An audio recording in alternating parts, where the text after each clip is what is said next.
BBC मातृभूमी like करा, share करा आणि हो सबस्क्राईब.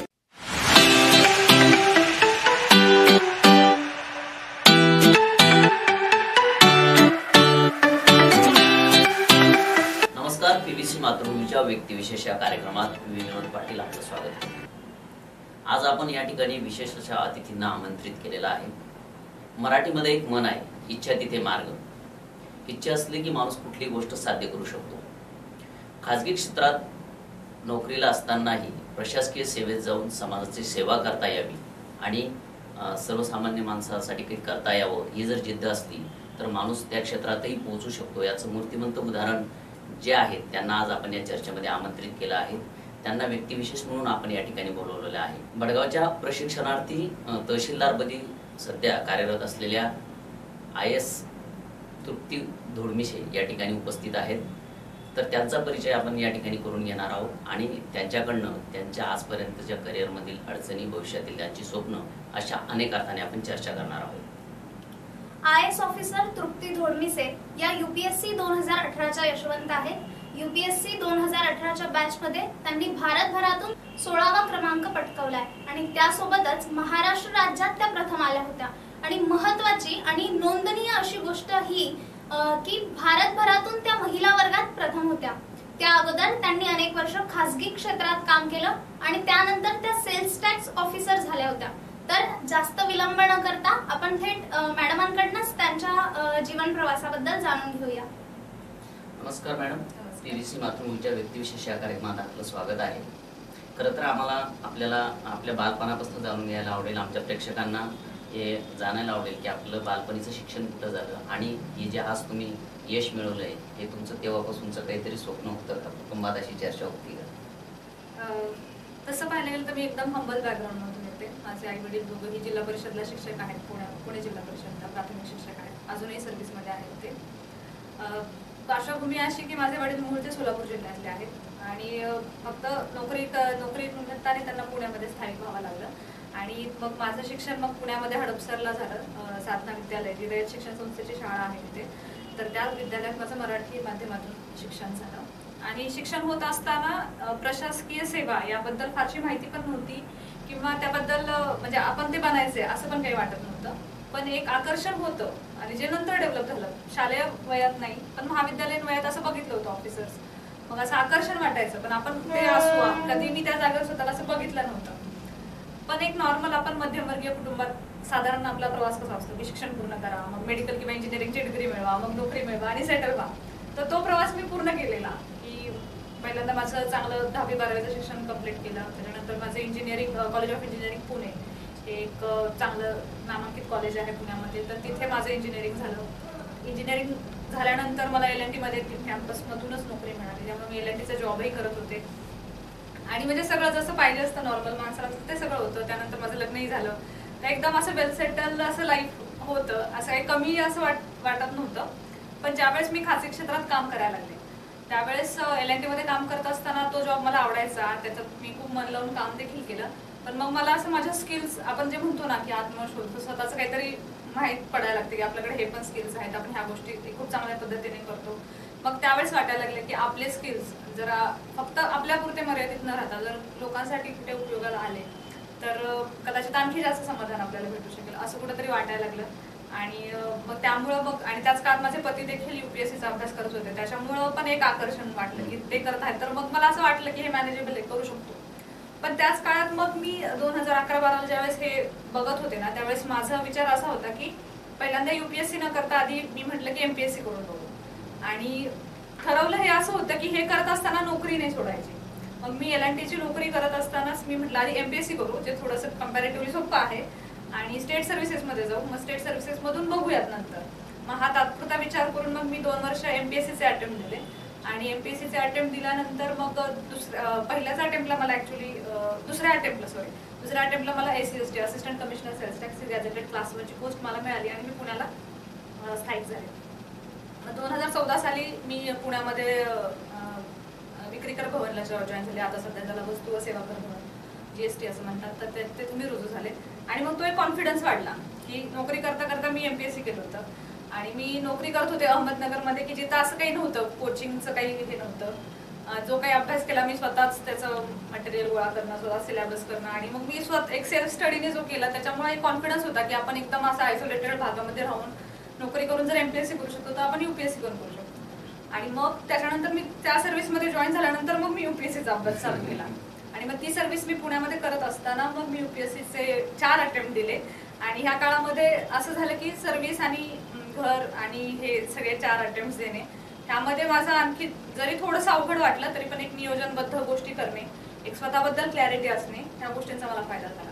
आणि तुम्ही जसं म्हणता की आता हे जरी अचीव्ह केलं 4थ्या अटेम्प्टला मी जे काही असेल, IAS बनले मी आता, पण एक पाया माझा आहे ना शालेय शिक्षणामध्ये होता. कारण एक शाळा माझी खूप चांगली होती, एक मुलांच्या एक क्वालिटी एज्युकेशनवरती जे लक्ष देणं म्हणतात. कारण घरी आई वडील दोघंही शिक्षक असल्यामुळे काय झालं की त्यांना फारसा वेळ नसायचा आमच्याकडे बघायला. त्यामुळे जे काही शिक्षण झालं ते शाळेनेच आम्हाला दिलं आहे व्यवस्थित. आणि मग एकदम छोट्या छोट्या गोष्टींवर ते शाळेचं लक्ष असायचं, म्हणजे मुलांचा हस्ताक्षर म्हणा, तो हस्ताक्षर चांगला असणं हा फायदा मला तिथेही झाला. किंवा परफेक्शन असं, किंवा बेसिक संकल्पना तुमच्या स्पष्ट असणं. तर म्हणजे शाळेत अभ्यास करताना त्या सवयी लागल्या होत्या की मूलभूत बेसिक कन्सेप्ट, मूलभूत संकल्पना ज्या आहेत त्या तुमच्या इतक्या पक्क्या पाहिजेत की जेणेकरून स्पर्धा परीक्षांना त्याचा फायदा होतो. मग बऱ्याचदा मुलांना असं म्हटलं जातं आता स्पर्धा परीक्षांमध्ये की तुम्ही 5वी ते 10वीची पुस्तकं वाचा, तर तुमचा पाया जर पक्का असेल, व्यवस्थित असेल, तर तुम्हाला परत जाऊन ती पुस्तकं उघडायची गरज नाही पडणार. म्हणजे हे लॉजिक आहे. आणि ह्या काही गोष्टी मला नंतर उपयोगाला पडल्या आणि माझे एफर्ट्स मला कमी घ्यावे लागले कम्पॅरेटिव्हली. तर असं आहे. मॅडम, एक छान मुद्दा मला तुमच्या बोलण्यातनं या ठिकाणी जाणवला की तुम्ही असं म्हटलं की मराठी माध्यमातून तुमचं बालपणीचं शिक्षण झालं. सध्याचा काळ असा आहे की पालकांचा अशी एक मानसिकता झाली की इंग्रजी माध्यमातच मुलं शिकली पाहिजे तरच ते काहीतरी घडतील, असं एक समाज मन झालेलं आहे. आणि तुम्ही सांगतायत की मी मराठी माध्यमातून शिक्षण गेलं आणि तुम्ही आज IAS झालेला आहात, तर तुम्ही त्या पालकांना काय सांगाल की जे ह्या दृष्टिकोनातून मुलांकडे बघताय? आता तसं तो फार डिबेटचा मुद्दा आहे. आपण ती पर्सनल चॉईस आहे, मराठी माध्यम किंवा इंग्रजी माध्यम जे आहे. माझं महत्वाचं हे आहे की कुठल्याही माध्यमातून शिक्षण घेतलं तरी पण मुलांचं हेच की बेसिक संकल्पना स्पष्ट झाल्या पाहिजेत. आणि जर मराठी माध्यमातून शिक्षण घेत असेल तर एक आहे की फायदा असा होतो की आपण घरी पण मराठी बोलतो. इंग्रजी माध्यमातून शिक्षण घेणाऱ्या मुलांचा प्रॉब्लेम हा होता की घरात मराठी बोललं जातं आणि मग थोडंसं लँग्वेजचं कन्फ्युजन होतं, मग मुलं स्टडीपासून थोडं दूर जातात, असं काही ठिकाणी ऑब्झर्व करायला मिळतं. आणि मराठीत सुद्धा त्यांचं नीट राहत नाही. पण मग जर इंग्रजी माध्यमात राहून जर तुम्ही लँग्वेज बॅलन्स करता आली आणि मराठी सुद्धा चांगलं ठेवता आलं तर हे बायलिंग्वल एज्युकेशन जर व्यवस्थित देता येत असेल तर माध्यम हा मला नाही वाटत हा फारसा अडचणीचा मुद्दा आहे. किंवा आता मराठी माध्यमात सुद्धा सेमी इंग्लिशची प्रोव्हिजन निघाली आहे, तर मग जे महत्वाचे विषय आहेत ते काही इंग्लिश मधून घेतले जातात. त्यामुळे तो पण एक मिड वे पाथ आपण बघू शकतो. म्हणजे माध्यमापेक्षा मला ते क्वालिटी एज्युकेशन मिळणं ते जास्त महत्वाचं वाटतं. मॅम, आपण आताच सांगितलं की आपल्याला UPSC 4th अटेम्प्ट मध्ये झाली आहे सिक्युअर. तर मग म्हणजे मी असं वाचलं होतं कुठेतरी आपल्याबद्दल की तुमचा 3rd 4th अटेम्प्ट ही स्वतःच एक काहीतरी वेगळी स्टोरी आहे. झालं असं माझ्या प्रवासामध्ये UPSCची जी परीक्षा असते ती 3 टप्प्यात असते. एक वर्षभराची प्रोसेस चालते, पूर्व, मुख्य आणि इंटरव्ह्यू. आणि कुठल्याही टप्प्यात तुम्ही फेल झाला तर तुम्ही पुढची प्रोसेस नाही करू शकत आणि तुम्हाला परत पहिली प्रोसेस पहिल्यापासून चालू करावी लागते. तर पहिल्या अटेम्प्टला मला पूर्व सुद्धा माझी क्लिअर, प्रिलिम्स जी म्हणतात तो पहिला टप्पा देखील क्लिअर नाही झाला. मग सेकंड अटेम्प्टला असं झालं की मी इंटरव्ह्यू पर्यंत जाऊन आले आणि म्हणजे अक्षरशः 4 मार्कांनी माझं ते लिस्ट गेलं होतं. आणि 3rd अटेम्प्टला काय झालं, माझं परत प्रिलिम्स गेलं. आणि मग तो जो सेटबॅक होता, म्हणजे इंटरव्ह्यूला जाऊन येणाऱ्या व्यक्ती परत प्रिलिम्स मध्ये नापास होतो. मग अशा वेळी परत स्वतःबद्दल खूप डाऊट्स आपण घ्यायला लागतो की असं का होतं. आणि झालं असं होतं की सेकंड अटेम्प्टच्या रिझल्ट नंतर लगेच प्रिलिम्स होती 15-20 दिवसामध्ये. आणि तो रिझल्ट फार शॉकिंग होता माझ्यासाठी, कारण मी 4च मार्कांनी गेले होते आणि मी स्वतःला त्याच्यातून बाहेरच नाही काढू शकले. त्यामुळे त्याचा इफेक्ट प्रिलिम्स वरती झाला. आणि मी ऍक्च्युअली एक्झाम हॉलमध्ये सुद्धा मी त्या मागच्या अपयशाचा विचार करत होते की जी चूक आहे तुमची, तुम्ही ऍक्च्युअल तुम्हाला समोर जे काम दिलं ते तुम्ही तिथं करायला पाहिजे होतं.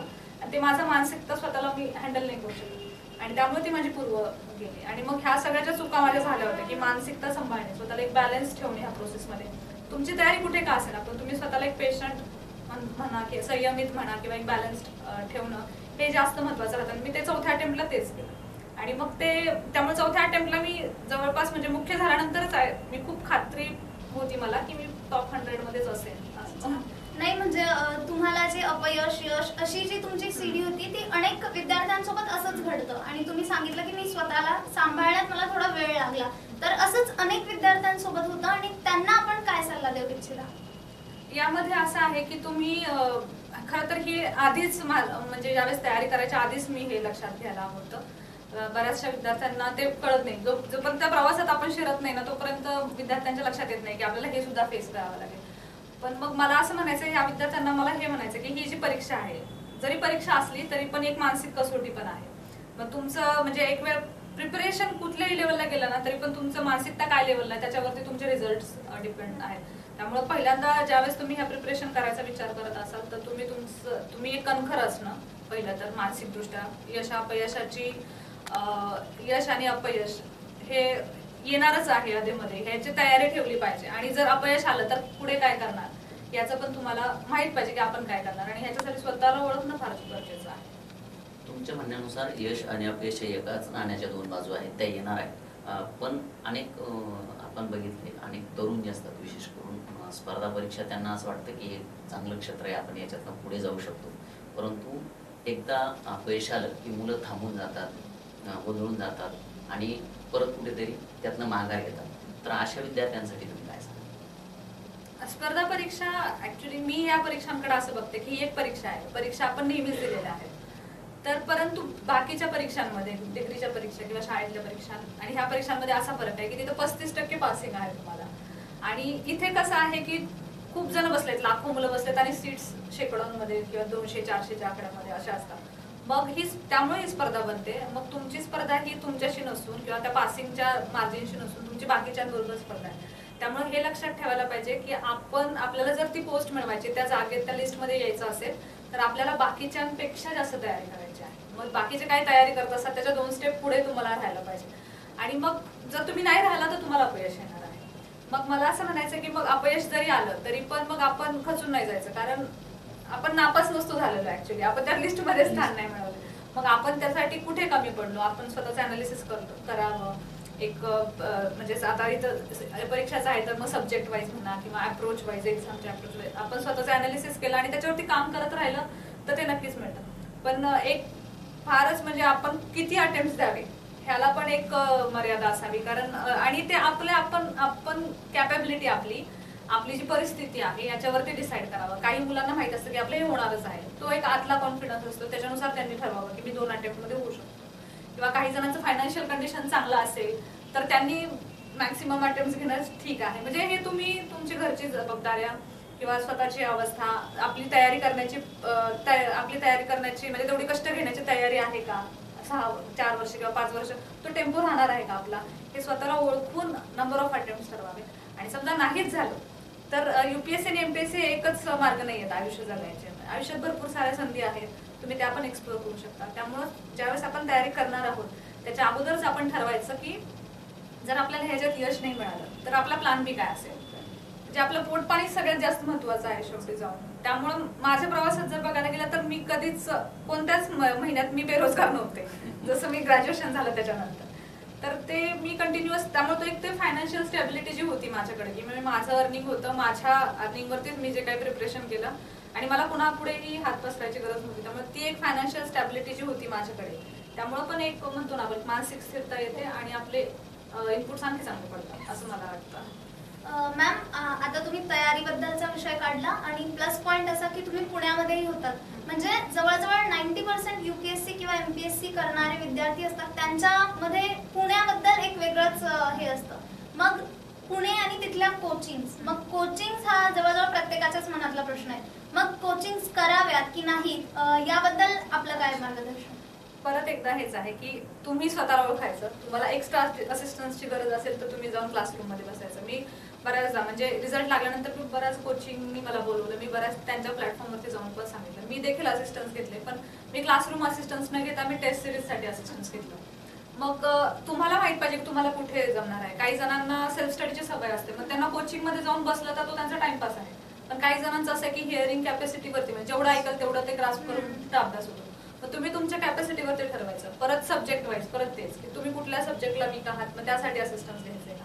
त्यानुसार तुमचे एक डायव्हर्सिफाईड आहे. प्रत्येकाने म्हणजे स्पर्धा परीक्षा करायची आहे म्हणून 100% कोचिंग जॉईनच करायचंय असं काही नाही आहे. परिस्थितीवरती डिपेंड. येस, स्वतःला ओळखणं हे फार महत्वाचं आहे या प्रोसेसमध्ये. छान प्रश्न तुमच्या बोलण्यातच निर्माण होतो की साधारणतः पूर्वी अशी एक मानसिकता होती की स्त्री म्हटली की चूल आणि मूलपर्यंत मर्यादित असायची, पण तुम्ही स्वतःला सिद्ध करत गेलात आणि समजा खाजगी क्षेत्रात स्टेबल झालेला होता, त्यावेळेस तुमच्या कुटुंबाची जबाबदारी होती, म्हणजे मुलं असतील, कुटुंब असेल, पती असेल, मग याच्यातनं असं वेळ कसा मिळत गेला की म्हणजे हे करावं, आपण IAS व्हावं, प्रशासकीय सेवेत जावं, याच्यासाठी वेळ मिळत होता आपल्याला? ऍक्च्युली ह्याच्यासाठी कुटुंबाचा पाठिंबा जास्त महत्वाचा ठरला, कारण सुरुवात केली आम्ही दोघंच आहोत आणि पहिल्यापासून माझ्या हस्बंडचा म्हणजे माझ्या निर्णयांना पाठिंबा. आणि हा प्रश्न मला पहिल्या इंटरव्ह्यू पासून विचारला गेला की मॅरिड असून पण तुम्ही हे अचीव केलं, म्हणजे असून पण का आहे, म्हणजे हे पण मॅरिड असणं हा गुन्हा आहे का, म्हणजे हे पण का, हा मी प्रश्न विचारायचे, म्हणजे चूक आहे का की वाईट आहे, मॅरिड असणं चांगलंच आहे म्हटलं, हेच आपली समाज व्यवस्था आहे. आणि याच्यामध्ये मी म्हणजे भाग्यवान अशी आहे की म्हणजे मला माझे जे जीवन साथीदार भेटले ते माझ्या निर्णयांचा आदर करतात किंवा त्याला सपोर्ट करण्यासाठी त्यांची सगळ्या गोष्टी करायची तयारी असते. आणि तशीच माझी फॅमिली पण मला तशी इनलॉज साईडनी किंवा पॅरेंटल साईडनी पण तशीच की तुमचे निर्णय तुम्ही घ्या, त्याचे परिणाम तुम्हीच भोगणार आहात शेवटी, असं म्हणजे. आणि जर तुम्हाला काही गरज लागते तर आम्ही आहोत, तर अशा पद्धतीचं एक फॅमिली आसपास असल्यामुळं परत ते एकदा आणखी वेगळं स्टॅबिलिटी, म्हणजे कधी त्याचं बर्डन नाही वाटलं त्या गोष्टीचं की आपल्याला ह्या गोष्टी कराव्या लागतात. आपल्याला ज्या गोष्टी सांसारिक करायच्या आहेत त्या जितक्या आपल्याला होते तितक्या करू, अदरवाईज आपले आहेत लोक करण्यासाठी, त्याच्यामुळे तसं काही फार बर्डन नाही. एकच माझ्यासाठी हे होतं की जॉब, घर आणि हे प्रिपरेशन या काळामध्ये मला फेस करावं लागलं ते टाइम, की माझ्याकडे टाइम कमी होता, मग ते वेळेचं नियोजन करणं हे माझं चॅलेंजिंग गोष्ट होती. बाकी फायनान्शियल आणि सायकोलॉजिकल स्टॅबिलिटी माझ्याकडे होती ना, तो माझा खूप मोठा असेल, तो प्लस पॉईंट झाला तुमचा. मॅडम, म्हणजे आपण मॅरिड आहात याचा आपल्याला फायदाच झाला, आणि मी म्हणत नाही की मॅरिड असणं गुन्हा आहे वगैरे, पण एक वेगळी जबाबदारी आपल्यावर येते. आणि त्यासोबतच तुम्हीच सांगितलं की जॉब होता आणि मला टाइमचा क्रायसिस आल्या, मग तुम्ही एकूण वेळ कसा मॅनेज केला, तुमची स्ट्रॅटेजी कशी होती? स्ट्रॅटेजी माझी अशी होती की साधारण आता ह्या परीक्षांना आपल्याला न्यूजपेपर वाचणं गरजेचं होतं, तर न्यूजपेपरचं वाचन मग मी सकाळच्या शेड्यूलमध्ये करायचे, मग ऑफिसला जाऊन यायचं. आणि मग मी काय केलं होतं, घरी मी कुठली बाकीचे कामं करत नव्हते, मग ज्या कामांसाठी माझ्याकडे मेड असायची आणि मग त्यामुळे घरातल्या अशा फारशा कामांचं माझ्याकडे बर्डन नसायचं. आणि मग सकाळी पेपर वाचन करायचं, मग संध्याकाळी आल्यावरती थोडंसं रायटिंग प्रॅक्टिस करायची किंवा सब्जेक्ट्स जे काही शेड्यूल दिले अशा पद्धतीने, मग सकाळी 2 तास आणि संध्याकाळी 3-4 तास अशी एक कन्सिस्टन्सी मी मेंटेन ठेवली होती. आणि मग परीक्षांच्या काळात मग आपलं सुट्ट्यांचं नियोजन, मग परीक्षा आहे तर परीक्षेच्या आधीच्या काळात आपल्याला किती सुट्टी पाहिजे, मग प्रिलिम्सच्या आधी 8 दिवस किंवा मेन्सच्या आधी 1.5 महिना, असं एक सुट्ट्यांचं नियोजन करून आपले जे काही माझे तिथले ऑफिसचे काम आहेत ती मी त्या पद्धतीने तिथं नियोजन करायचे, जेणेकरून माझं ऑफिसचे कामं पण हॅम्पर नाही झाले पाहिजे. तर मग हे नियोजन तुम्ही जर व्यवस्थित बसवलं आणि ते स्ट्रिक्टली फॉलो केलं, पहिलं तर बऱ्याच असं होतं की आपण नियोजन करतो आणि फॉलो नाही करत, पण हे नियोजन करणं, ते फॉलो करणं जर झालं तर मग काही अवघड नाही आहे. साधारण म्हणजे किती तास मिळायचे तुम्हाला पर डे अभ्यासाचे? पर डे हे 6 तास तर फिक्स होते माझे. आणि यात एक सांगण्यासारखा मुद्दा असा आहे की बऱ्याचदा आपला वेळ याच्यामध्ये जातो, सोशल मीडिया सर्फ करण्यात, व्हॉट्सअप, फेसबुक. त्या काळात माझं बंद होतं, त्यामुळे माझा वेळ वाचला. पण ते या तरुणांना तुम्ही काय सांगाल या सोशल मीडियाच्या संदर्भात? तुम्हाला म्हणजे असं वापरायचं नाही असं तर करू शकत नाही, कारण आता तो एक एवढा जीवनाचा भाग झालेला आहे. आता मला त्यावेळेस कंट्रोल करणं झालं, आता मला सुद्धा म्हणजे ते परत प्रशासकीय सेवेत काम करताना आता ती गरज बनलेली आहे, त्याशिवाय कामच होत नाही. पण मग त्याचा यूज कसा करायचा, किती प्रोडक्टिव्हली करायचा, किती वेळ करायचा, ह्या गोष्टींवरती कुठेतरी मर्यादा आपण स्वतःहूनच लादली गेली पाहिजे. म्हणजे एक टायमिंग ठरवणं, ह्याच वेळेत बघणं किंवा ह्या वेळेतनं बघणं. आणि बऱ्याचदा मग स्पर्धा परीक्षांचे विद्यार्थी मग हे करताना दिसतात की त्यांचा एक टाइम फिक्स असतो, त्या वेळेतच ते सोशल मीडियाचा वापर करताना दिसतात. अँड मॅम, डिजिटल मीडिया आता खूपच अग्रेसर आहे आणि त्याचा UPSC MPSC मध्ये पण बराच फायदा होतो, लेक्चर्स वगैरे, मग त्याचा काही तुम्ही उपयोग करून घेतला का? मी डिजिटल मीडियामध्ये मला असं व्हायचं की काही सेल्फ स्टडी असल्यामुळे काय व्हायचं की कुठे काही कन्सेप्ट जर मला कळलं नाही तर मग मी त्यावेळेस मग व्हिडिओचा वगैरे वापर, मग त्यात पण माझ्या शॉर्ट ट्रिक्स अशा होत्या की व्हिडिओ पण छोटे बघायचे, म्हणजे मोठे व्हिडिओ बघितले तर हा वेळ जातो, मग छोट्या वेळेचा व्हिडिओ बघायचा आणि आपली कन्सेप्ट क्लिअर करायचं आणि विषय संपवायचा, असं जेणेकरून त्यात वाहवत नाही जाणार आपण. आणि मोस्ट ऑफ द एस्पिरंट्स म्हणतात की न्यूजपेपर हे जवळजवळ दिवसभराचे 2 तास खाऊन जातात, मग त्याच्यासाठी काय ऑप्शन होतं? नाही, ते थोडंसं नॅरेटिव्ह चुकलं. न्यूजपेपरच खूप इम्पॉर्टंट आहे आणि तो तुमचा 2 तासाचा जो वेळ आहे त्याच्यामध्ये खूप सारे जे बरेचसे विषय त्याच्यामध्ये कव्हर होतात आणि तुमचं एक पर्स्पेक्टिव्ह तयार होतं, मत तयार होतं. आणि मला असं वाटतं माझं जे हाय रँकिंग जे आहे त्याचं गमक हे आहे की माझे मतं खूप स्ट्रॉंग असायचे आणि त्याचं एक प्रॉपर लॉजिकल रिझनिंग माझ्याकडे तयार असायचं आणि ते रिझनिंग माझं न्यूजपेपरमुळे डेव्हलप झाले. आणि न्यूजपेपर ही माझं ऍक्च्युअली लाईफस्टाईलचा भाग आहे, कारण मी 5वीत असल्यापासून न्यूजपेपर वाचते. म्हणजे ती सवय मला घरच्यांनी अशीच लावली होती वडिलांनी की तू वाचत जा. ती इतकं माझ्या अंगात बसली की म्हणजे अजूनही म्हणजे त्या असं होतं की घरातला मी न्यूजपेपर मीच उघडायचे पहिला, म्हणजे दुसऱ्या कोणी उघडायचं नाही असं एक नियम होता घरामध्ये आमच्या अलिखित. म्हणजे इतकं ते न्यूजपेपरचं होतं. फक्त काय झालं की युपीएससी करताना मला इंग्लिशकडे स्विच करावं लागलं. मग ते थोडीशी सवय लावताना वेळ गेला, पण मग तो माझ्या लाईफस्टाईलचा भाग बघून गेला होता. तुमच्या बोलण्यात एक मुद्दा प्रकर्षाने समोर आला की तुम्ही वृत्तपत्र वाचत होतात नियमितपणे आणि त्याचा फायदा तुम्हाला होत गेला.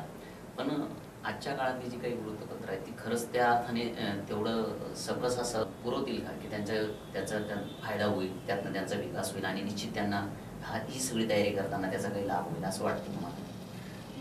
मी आता माझा अनुभव सांगेन या बाबतीत. मी म्हणजे बाकीच्या वृत्तपत्रांबद्दल मला जास्त माहित नाही, पण मी ज्यावेळेस वाचले होते युपीएससीसाठी त्यावेळेस एकतर इंडियन एक्सप्रेस आणि हिंदू हे 2 माझे असायचे आणि मी काही काळ इकॉनॉमिक टाइम्स पण वाचायचे. तर क्वालिटी कंटेंट पण एक चांगला विद्यार्थी असतो ना त्याला हे पण चूज पण करता आलं पाहिजे, क्वालिटी कंटेंट. आणि आपल्याला जे पाहिजे ते आपल्या सिलेबसमध्ये जेवढं आहे तेवढंच वाचलं पाहिजे. उगाच जे आपल्या सिलेबसमध्ये नाही त्याच्याशी भावत नाही जायला पाहिजे. त्यानंतर मला तरी वाटतं की हे जे 2-3 वृत्तपत्र मी वाचले ते नक्कीच तेवढं क्वालिटी कंटेंट देणारे होते आणि त्याच्याने नक्कीच माझा खूप चांगला पर्स्पेक्टिव्ह डेव्हलप झालेला होता. आणि कधी कधी असं होतं की 2 वृत्तपत्र आहेत, बऱ्याचदा असं समजलं जातं की हे थोडंसं वेगळ्या विचारसरणीचं हे वेगळ्या विचारसरणीचं आहे. पण ते जरी आलं आपल्या समोर, हे 2 व्ह्यूज जरी समोर आले तरी पण आपल्याला त्या 2 बाजू पण कळून जातात. आणि बऱ्याचदा एक खूप अभ्यासाने काय होऊन जातं की तुमचं ऑलरेडी बॅलन्स्ड थिंकिंगची सवय लागून गेलेली असते, त्यामुळे त्याच्यातनं पण कसा सुवर्ण मुद्दे साधायचं ते पण आपण डेव्हलप करून जातो. आणि फार वाचनाने असं व्हायचं म्हणजे माझ्या बाबतीत की मला साधारण समजून जायचं की एडिटोरियल काय असेल. आणि मोस्टली वृत्तपत्र वाचन म्हणजे आमच्यासाठी एडिटोरियल्स वाचणे, पण त्याच्यामधला तो काय असेल बाबा कंटेंट हे नुसतं हेडलाईन वाचून पण लक्षात यायचं की असं असेल बाबा. मग फक्त ते ही सवयीचा भाग आहे. आणि फक्त असं होतं की लोक बोलतात ग्रामीण भागात की हे वृत्तपत्र अवेलेबल होत नाही, पण आता ग्रामीण भागात नेटवर्क गेलं आहे तर ऍपद्वारे वगैरे आता हे सगळे वृत्तपत्र अवेलेबल असतात. जरी हार्ड कॉपी पोहोचत नसले तरी पण ह्या गोष्टी पोहोचू शकतात. तुम्ही वाचू शकता आणि आजकाल मोबाईल प्रत्येकाकडे आहे, मोबाईल आहेच. मॅम, युपीएससी म्हटलं म्हणजे बियॉन्ड द स्काय असा सगळंच असा समज आहे, कारण त्यात आहेतही तितके सब्जेक्ट्स, हिस्ट्री, जिओग्राफी, सायन्स. मग नेमकी तुमचा असा सब्जेक्ट कोणता होता जो पॉझिटिव्ह पॉइंट होता आणि निगेटिव्ह पॉइंट कुठला होता? हे मी मगाशी जे बोलले की स्वतःला ओळखण्याचा भाग आहे. तर आता हे सगळेच विषय आपण शाळेमध्ये शिकलेलो असतो, पण कुठल्या तरी एक विषय आवडता असतो. जसं माझ्यासाठी जिओग्राफी होता आणि तो मला खूप म्हणजे प्रिपरेशन मध्ये पण मला मग त्याच्यावरती एक्स्ट्रा एफर्ट्स घ्यावे लागले होते. माझा आवडीचा विषय इकॉनॉमिक्स होता, पण त्यावरती मला कमी एफर्ट्स घ्यावे लागले होते. मग तुम्हाला ज्यावेळेस एखाद्या विषयावरती जास्त एफर्ट्स घ्यावे लागतात मग त्यावेळेस तुम्ही एक्स्ट्राचे बुक्स आणून वाचणे, जे तुम्हाला कन्सेप्ट नाही समजला त्यासाठी मग काही व्हिज्युअल कंटेंट असेल तो रेफर करणे. अशा पद्धतीने ती गोष्ट सोपी करत गेला ना की मग ते कव्हर होतं. आणि तुमचा ऑप्शनलचा सब्जेक्ट कुठला होता? माझा political science and international relations. मग हा सब्जेक्ट कदाचित आपल्या जीएसच्या पेपरसाठी पण खूप उपयोगी होतो असा माझा हो आहे. खरं तर सगळेच ऑप्शनल, एक लँग्वेज रिलेटेड जर लिटरेचर रिलेटेड ऑप्शनल सोडले तर बाकी सगळे ऑप्शनल्स जीएसला उपयोगाला पडतात. पॉलिटिकल सायन्सचा असा आहे की तो खूपच मोठा सब्जेक्ट आहे, त्याचा वास्ट स्कोप आहे, त्यामुळे तो जास्त हेल्प करतो ऍक्च्युअली जीएसला. पण तो अभ्यासाला पण तेवढाच वास्ट आहे. त्याच्यामुळे जर कोणाला आस्पिरंटला काही चूज करायचं असेल तर बेसिकली तुमची आवड महत्वाची. आणि मी पॉलिटिकल सायन्स चूज करताना माझा विचार हा नव्हता की तो जीएसला कव्हर करतो. माझा विचार हा होता की माझं इंटरनॅशनल रिलेशन माझा आवडीचा टॉपिक होता, तर म्हणून मी तो विषय निवडला होता. आणि यामध्ये सगळ्यात इम्पॉर्टंट गोष्ट आहे ते सीसॅटची, त्याबद्दल तुमची स्ट्रॅटेजी कशी होती? सीसॅटचा मुद्दा आहे की हा फक्त प्रिलिम्स रिलेटेड आहे आणि त्याला फक्त एक 1/3 मार्किंग आहे. त्यामुळे जर कुणाला इंजिनिअरिंगच्या मुलांना हा विषय सोपा जातो. नॉन इंजिनिअरिंगच्या मुलांनी एकदम स्मार्ट स्ट्रॅटेजी वापरायची. ते 67 मार्क्स मिळवायचे आहेत. 67 मार्क्स मिळवण्यासाठी आपल्याला कुठं मार्क्स आपण घेऊ शकतो तेवढाच प्रयत्न लिमिटेड. आणि जो आपल्याला भाग आणि त्याच्या तेवढं करून देखील आपल्याला तेवढे मार्क्स पडत नसतील ते असेल तर आपण जो अवघड भाग आहे त्याच्यावरती थोडंसं एफर्ट घेतलं तर क्लिअर करायला काहीच हरकत नाही. आणि म्हणजे सगळ्याच ऍस्पिरंट्सना जाणून घ्यायला आवडेल की जी आन्सर रायटिंगची जी स्किल असते ती डेव्हलप कशी करायची, म्हणजे त्याचे काही पर्क्स जे ती तुम्ही हळूहळू डेव्हलप करावं लागते. कारण मी ज्यावेळेस आन्सर रायटिंग चालू केलं त्यावेळेस मी इंजिनिअरिंग सोडून पण 4-5 वर्ष झाली होती आणि मला परत रायटिंगला म्हणजे परत त्याच्या नादी लागणं म्हणजे माझ्यासाठी पण खूप मोठं हे होतं. कारण इंजिनिअरिंगच्या मुलं असे असतात की तसं आम्हाला रायटिंगचं फार नसतं पण आणि आम्हाला फारशी आवड पण नाही राहत आणि माझे तसंच होतं की मी अशी व्यक्ती की मला फारसं रायटिंग आवडतं. पण ह्या परीक्षेची गरज ती आहे. जर UPSCच्या मुख्य परीक्षेला रायटिंग एवढं लागतं आणि त्याच्या मार्क्सवरतीच तुमचं फायनल रँकिंग आहे तर ती गोष्ट आवडून घ्यायला लागेल.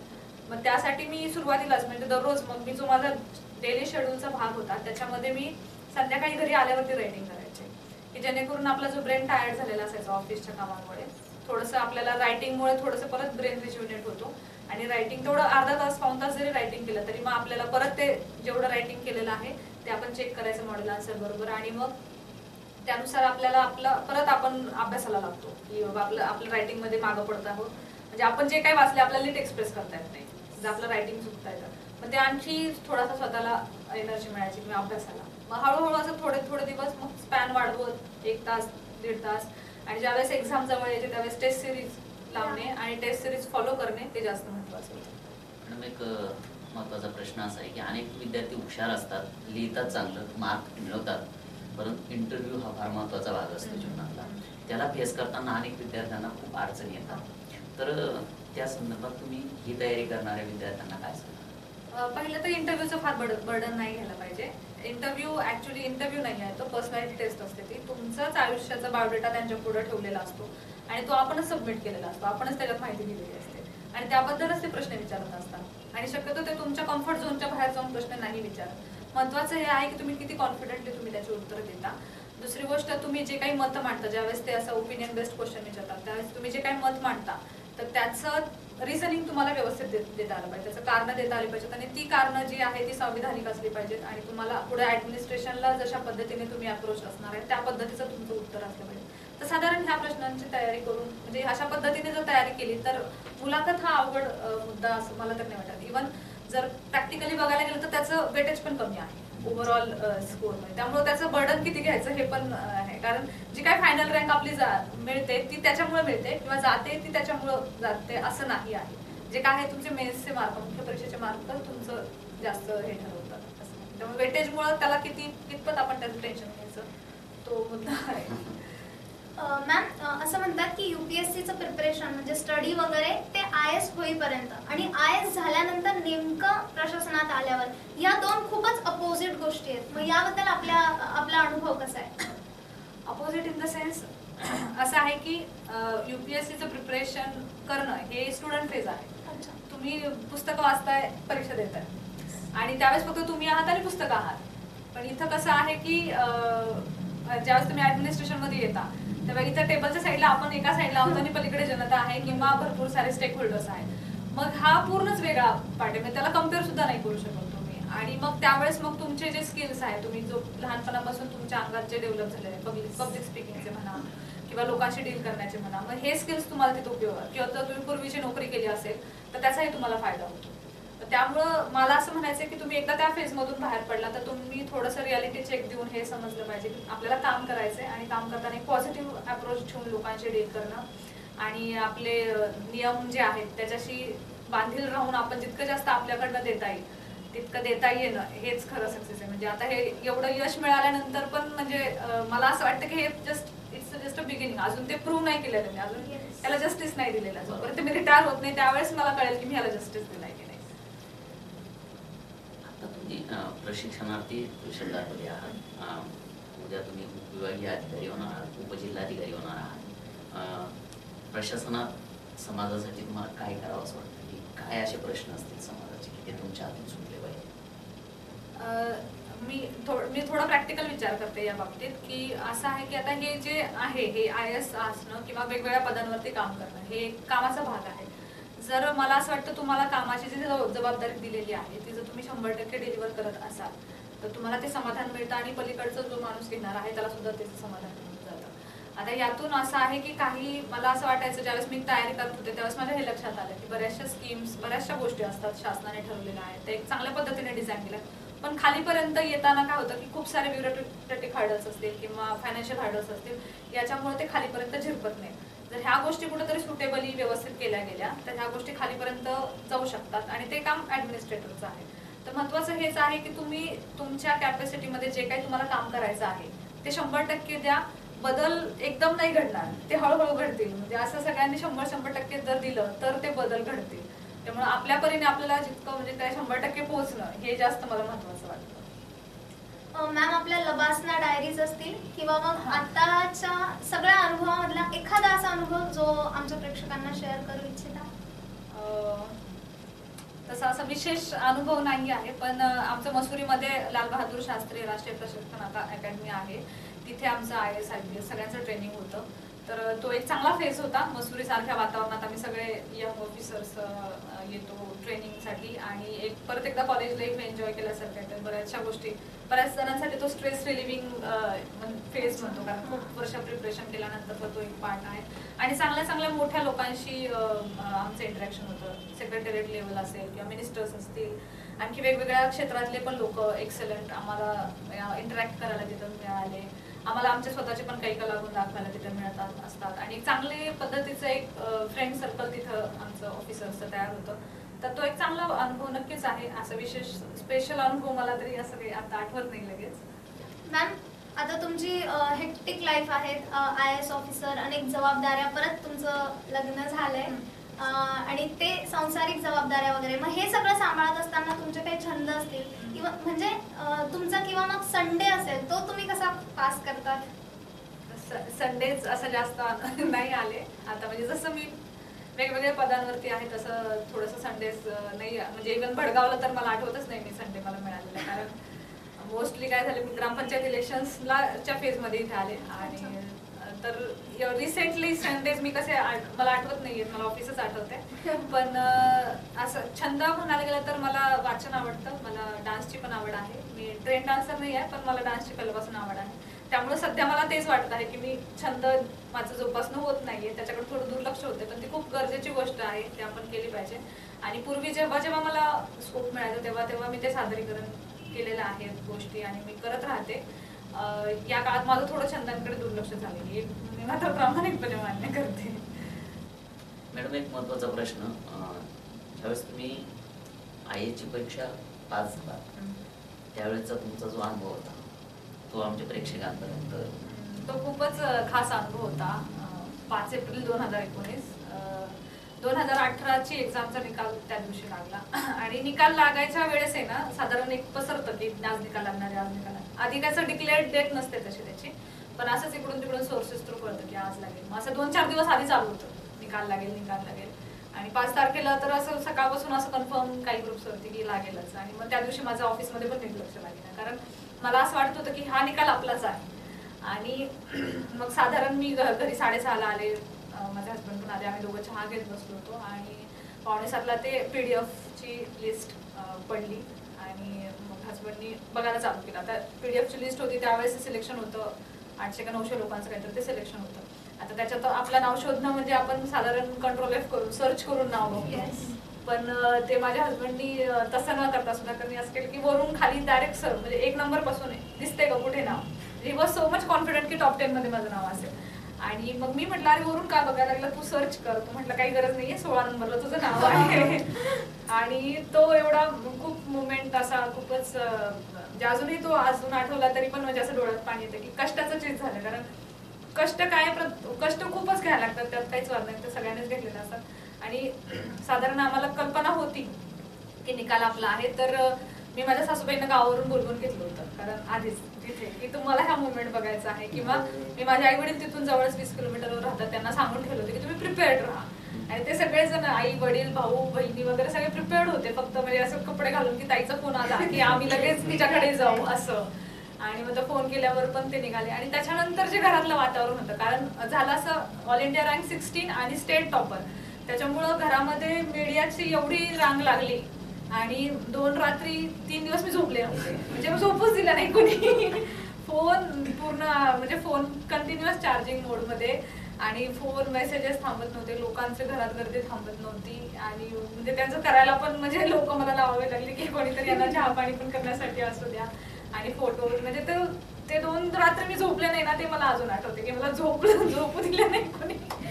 म्हणजे खूपच मेमोरेबल डेज होते आणि म्हणजे सगळ्यांनाच खूप छान वाटलं की हे अचीव्ह झालेलं आहे. पण जसं ते त्या वेळेची फिलिंग अशी होती की आपण हे अचीव्ह केलं आहे तर ह्याच्याबरोबर रिस्पॉन्सिबिलिटीज पण खूप येऊन जातात आणि मग आपल्या प्रत्येक गोष्टीवरती आपलं लक्ष राहील आणि आपण जे बोलू आपण जे करू त्याचं लोक आपल्याला एका पद्धतीने बघणार आहे मॉडेल टेकमध्ये आणि मग आपण म्हणजे नुसतंच आपल्या ऍक्शन्सनी आपलं बिहेवियर सुद्धा एक जबाबदारीचं डोमेन बनवून गेला. तर त्या एक्स्ट्रा रिस्पॉन्सिबिलिटी पण तिथं मला जाणीव होऊन गेली. आणि तुमचा रिझल्ट लागल्यानंतर तुमचे इन लॉज असतील, पेरेंट्स असतील किंवा टीचर्स यांची एकूण रिॲक्शन कशी होती? म्हणजे ते म्हणजे जवळपास सगळे रडलेच होते आणि शिक्षकांचाही फोन येऊन गेला. शिक्षकांनी माझी जी शाळा होती साधना कन्या विद्यालय तरी माझं खूप चांगल्या पद्धतीने स्वागत केलं गेलं आणि माझे 10वीच्या शिक्षकांना मी बोलवून घेतलं होतं. ते सगळे रिटायर्ड झाले होते तोपर्यंत.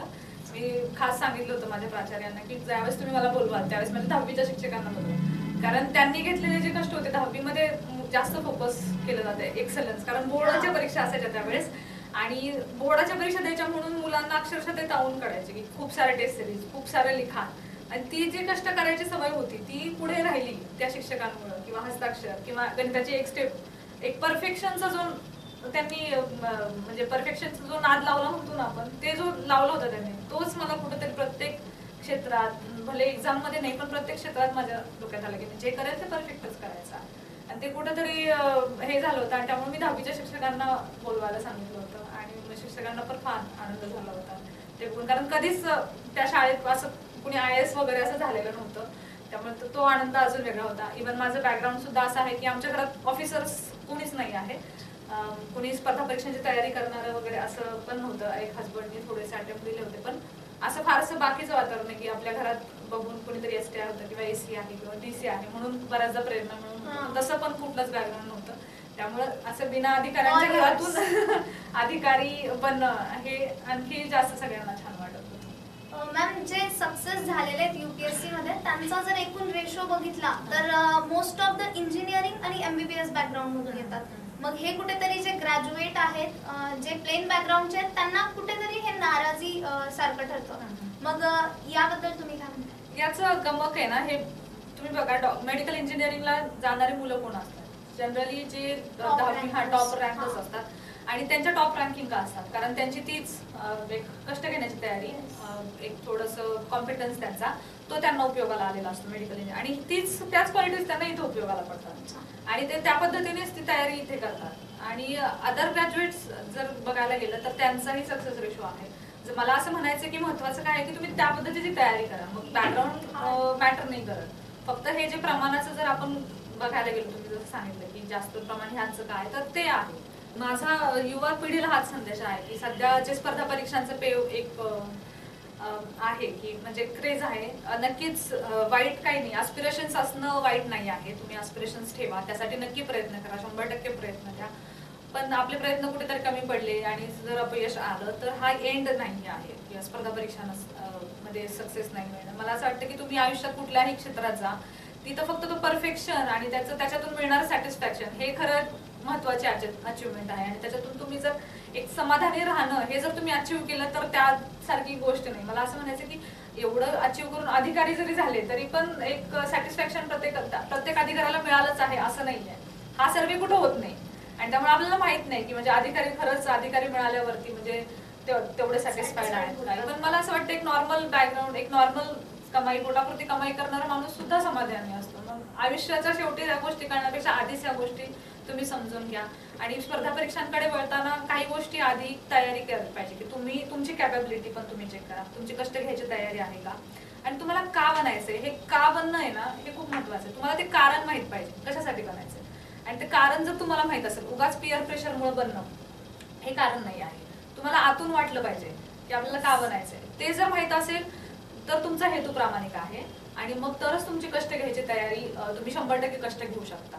कारण माहित नसेल आणि उगाच पिअर प्रेशर मध्ये कळत असेल तर तो टेम्पो तुमचा नाही राहू शकत आणि उगाच तुम्ही स्वतःशी फसगत करताय असं मला वाटतं. त्यामुळे कारण एक माहित पाहिजे का तुमचा पक्का पाहिजे.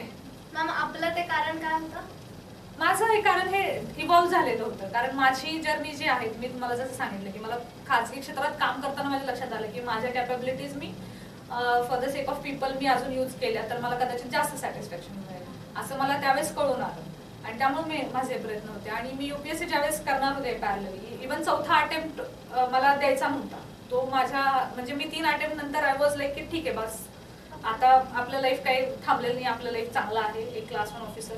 पण तरी चौथा अटेम्प्ट हा म्हणजे माझ्या हस्बंडनी थोडंसं मला पुश केलं की आणखी एक दे, म्हणजे तुझं काही एज नाही झालेलं किंवा असं काही नाहीये की तू करू शकत नाही, फक्त उगाच का थांबायचं म्हणून असं नको करूस, तुझ्याकडे बाकीचं तर सगळं व्यवस्थित आहे तर तू देऊन बघ. आणि मग मी त्यावेळेस ठरवलेलं की ठीक आहे द्यायचंच आहे तर मग व्यवस्थितच देऊ. मग 5व्याचा मी फॉर्म पण नाही भरलेला नव्हता भरला ज्यावेळेस रिझल्ट लागला. सो मी तिथं थांबणार होते. मग हे थांबणं सुद्धा तुमच्या लक्षात आलं पाहिजे की कुठं थांबायचं आहे ते. तर या होत्या आजच्या व्यक्तिविशेष मधल्या विशेष व्यक्ती तृप्ती धोडमिसे, ज्यांनी प्रयत्न केले, वेगवेगळ्या क्षेत्रात स्वतःला आजमावलं आणि सिद्ध केलं. प्रयत्नांती परमेश्वर अशी मराठीतली म्हण आहे, त्या पद्धतीने त्यांनी प्रयत्न सतत चालू ठेवले. अपयश आलं, IASची परीक्षा देताना 3दा अपयश आलं, पण तरीही जीवनसाथीच्या सोबतीने पुन्हा त्या लढल्या. 4थ्या प्रयत्नात त्यांनी यश मिळवलं आणि त्यानंतर त्या IAS झाल्या. आणि त्यांचं जे म्हणणं आहे की मी खाजगी क्षेत्रात राहून सर्वसामान्य माणसाला योग्य पद्धतीने न्याय देऊ शकत नव्हते, त्यांच्यासाठी काही करू शकत नव्हते, त्या जिद्दीने मी प्रशासकीय सेवेत आले आणि हे करत असताना कधीही डगमगले नाही. तर कुटुंबाचा आणि विशेष म्हणजे त्यांच्या व्यक्तिमत्वाच्या, त्यांच्या या सगळ्या जडणघडणीमध्ये त्यांच्या कुटुंबाने अतिशय मोलाचा असा हातभार लावला. एकूणच या स्पर्धा परीक्षेची तयारी करणाऱ्या विद्यार्थ्यांसाठी आणि त्यांच्या पालकांसाठी ह्या एक आदर्श आहेत, यांचं कुटुंब एक आदर्श आहे. कुटुंबाने जर साथ दिली आणि तयारी करण्याने जर मनापासून अंतःकरणापासून तयारी केली तर यश मिळू शकतं. तुम्ही जे ठरवलं तो गोल तुम्ही अचीव करू शकतात, हे त्यांनी आपल्या स्वतः सिद्ध केलेलं आहे. अशा तृप्ती धोडमिसे या आज आपल्या भेटीला आलेल्या होत्या. व्यक्तिविशेष या कार्यक्रमात येऊन त्यांनी मनमोकळ्या अशा गप्पा PBC मातृभूमीच्या प्रेक्षकांची मारलेल्या आहेत आणि अनेक त्यांचे जे अनुभव आहेत त्यांनी या ठिकाणी शेअर केलेले आहेत. निश्चितच त्यांच्या एकूण जीवन प्रवासाचा आणि त्यांनी सांगितलेल्या अनेक गोष्टींचा या स्पर्धा परीक्षेची तयारी करणाऱ्या विद्यार्थ्यांना, पालकांना, सर्वांना फायदा होईल एवढं मात्र निश्चित. या ठिकाणी आपण थांबूयात.